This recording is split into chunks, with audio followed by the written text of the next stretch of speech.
And आज मैं आपको एक्सप्लेन करना चाहूँगी आइसोलेशन ऑफ डीएनए फ्रैगमेंट। सो ये जो वीडियो है ये सेकेंड पार्ट ऑफ पुराना वीडियो है जो कि डीएनए आइसोलेशन फ्रैगमेंटेशन है, जहाँ हमने लास्ट पार्ट जिसका उस लास्ट वीडियो का लास्ट पार्ट में हमने क्या पढ़ा, एक बार रिकैप्चुलेट कर देती हूँ। वहाँ पर हमने क्या पढ़ा, हमने देखा कि एक लॉन्ग 2.2 मीटर लॉन्ग डीएनए को हमने फ्रैगमेंट्स में तोड़ दिया है। ठीक है, बहुत सारे फ्रैगमेंट्स ऑफ डीएनए हमारे पास आ गया, जो जिसमें से बहुत सारे मोटे हैं तो कुछ छोटे हैं, कुछ पतले हैं और कुछ हमारा डिजायर्ड वाला है, कुछ हमारा डिजायर्ड वाला नहीं है। तो अल्टीमेटली पूरे ओवरऑल ये जो प्रोसेस हम कर रहे हैं, क्या चाहिए हमें हम अपना एक डिजायर्ड फ्रैगमेंट ऑफ डीएनए चाहिए, जहां हम क्या कर सके, जिसे हम वेक्टर डीएनए में जोड़ सके और हम सेल में भेज सके, जो कि फर्दर प्रोसेस होगा।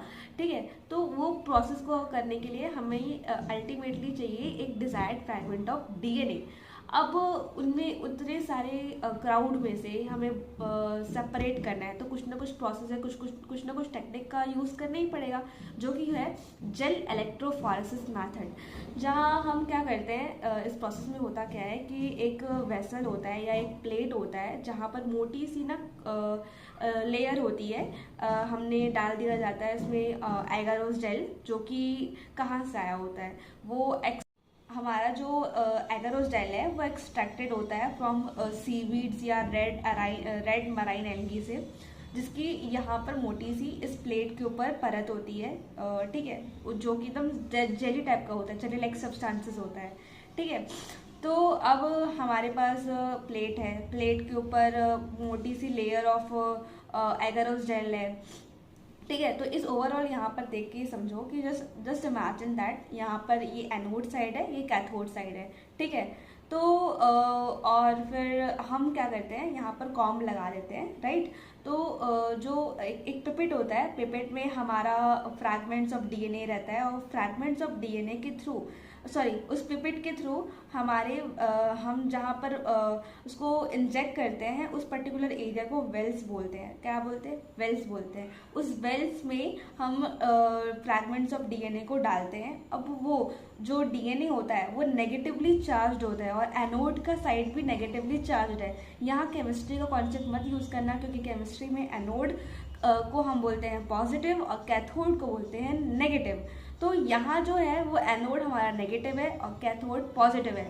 तो एनोड है नेगेटिव, हमारा डीएनए फ्रैगमेंट भी चार्ज्ड है, वो भी नेगेटिव है। तो नेगेटिव नेगेटिव क्या करेंगे? रिपेल करेंगे, तो वो यहाँ से यहाँ की ओर जाएगा, जो कि कैथोड की तरफ, जो कि पॉजिटिवली चार्ज्ड है, यहाँ से यहाँ की ओर रन करेगा। और इस प्रकार अपने आप को एक साइज के अनुसार, मतलब जो मोटे मोटे होंगे वो जो जितना ज़्यादा हल्का होगा और जितना ज़्यादा लंबा होगा उतना ज़्यादा तेज भागेगा और कैथोड की साइड आएगा, और जो जितना ज़्यादा मोटा होगा, मतलब मोटे डीएनए और फ्रैगमेंट्स होंगे, वो ऑब्वियसली धीरे धीरे भागेंगे, मतलब ज़्यादा दूर तक नहीं जा पाएंगे। तो इसलिए वो एनोड के साइड में ही, मतलब एनोड साइड में ही अपने आप को अरेंज करेंगे। तो इस प्रकार ओवरऑल यहाँ पर जो प्लेट है, जेल इलेक्ट्रोफोरेसिस का जो प्लेट है, वहाँ पर जो डीएनए फ्रैगमेंट से अपने आप को अपने लेंथ के अकॉर्डिंग अपने आप को अरेंज कर लेते हैं, जिसका एकदम क्लियर विजन ऑफ फोटो हम देख सकते हैं अपने एनसीईआरटी की बुक में। ठीक है, तो इस प्रकार से हमने डीएनए फ्रैगमेंट्स को सेपरेट कर दिया अकॉर्डिंग टू देयर साइज।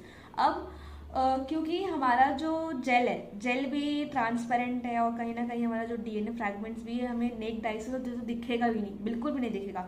तो उसके लिए हमें देखने के लिए कि वो कैसे अपने आप को अरेंज किया, साइज के अकॉर्डिंग किया है कि नहीं, किया तो होता है ऑब्वियसली, पर अगर हमें देखना है, विजुअलाइज करना है, तो उसके लिए हमें क्या करना पड़ेगा, उसको स्टेन करना पड़ेगा इथेरियम ब्रोमाइड, जिसे हम बोलते हैं शॉर्ट में ईटीपीआर से उसको स्टेन कर दिया जाता है।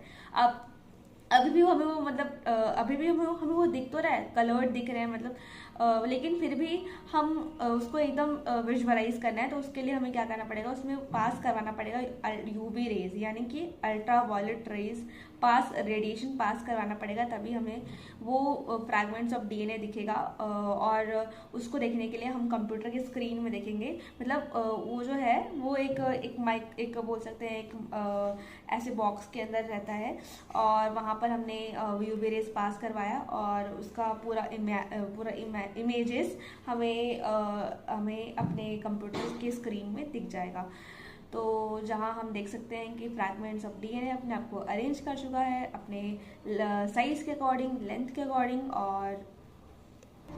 और जैसे ही हम उसे यूवी रेज का रेडिएशन एक्सपोज करते हैं उसमें, तो वो हमें दिखता है ब्राइट ऑरेंज कलर। ठीक है, बहुत ज़्यादा ब्राइट ऑरेंज कलर दिखता है। तो अब जो सेपरेटेड बैंड ऑफ डीएनए है, हम उसको विजुअलाइज तो कर सकते हैं ऑब्वियसली। तो अब क्या करेंगे, अब हमारा जो मेन एम क्या है, हमारा मेन एम ये है कि अपने डिज़ायर्ड डीएनए को कट करें और उसको मतलब आइसोलेट करना है ना, राइट, अल्टीमेटली। तो हम क्या करेंगे, इल्यूजन के मेथड के थ्रू, जिस प्रोसेस को हम इल्यूजन बोलते हैं, जहाँ हम डिज़ायर्ड डीएनए को हम कट करते हैं फ्रॉम द जेल और एक्सट्रैक्ट करते हैं। ठीक है, फ्रॉम द जेल पीस, इस प्रोसेस को हम बोलते हैं इल्यूजन। अब डीएनए फ्रैगमेंट